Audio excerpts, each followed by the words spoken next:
ask the question about animals, are animals in heaven? We'd say, okay, which heaven? Are they in the present heaven where we go to when we die if we know Jesus? Well, interestingly, there are a few passages that seem to suggest the answer is yes. For instance, consider the passage in 2 Kings 6, where you have Elisha and you have his servant open his eyes, and there you see angels, and there are chariots, and there are horses. Yeah. Furthermore, we are told that when Christ will return to the earth before the resurrection, before the new earth, the people of God will be riding horses out of heaven. Well, are those horses figurative horses? It seems like they're real horses. I mean, when you see them described in Revelation, and then you could start saying, well, if there are horses, why would there not be other animals? I mean, is there something unique about horses? So now that's explicit scripture. But with the animal question, let's just ask logically.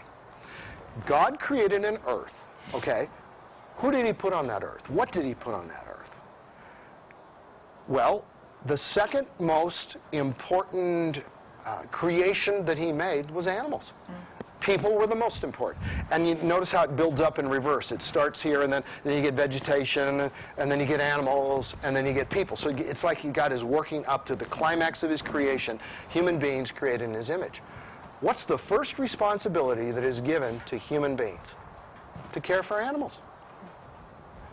Adam's supposed to name the animals, and he's supposed to take charge of them and care for them, having dominion over the earth, but first and foremost, having dominion over animals. Then, after the flood, you've got Genesis 9, and you have God saying to Noah, I'm making a covenant with you and all people, and then 3 times he says, I am making a covenant with all living creatures, the animals of the sea, the animals of the land, and the animals of the air. And this is an eternal covenant that involves all kinds of promises that have long-term implications, and God makes a point emphatically 3 times, says this covenant is not just with human beings, it's with animals.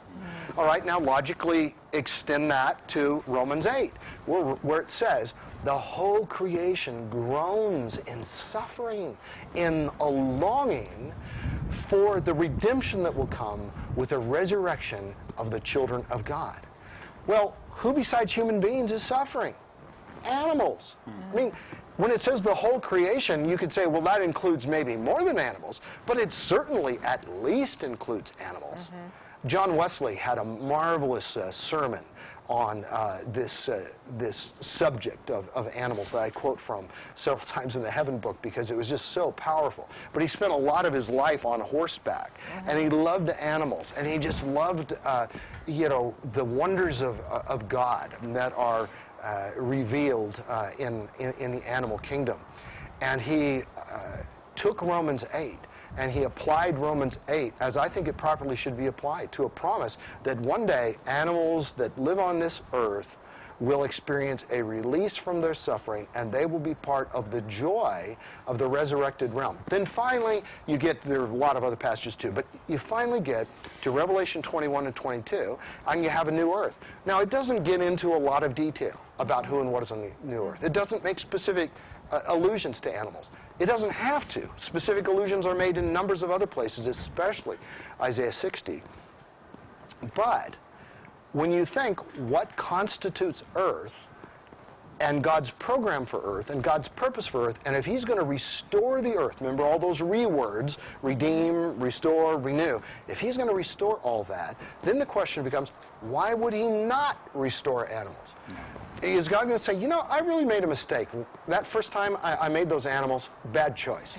I think I've gained more wisdom as time has gone on, and I think this time when I make a new earth, I'll put people on it, I'll put water going through, and there'll be trees, and there'll be mountains, all of which are specifically mentioned. But you know what? I'm not going to make animals this time. Big mistake. I'm going to ignore the covenant that I made, the everlasting covenant, and no, God doesn't make mistakes. God doesn't have to rethink it. He did it right the first time, and he's going to restore it.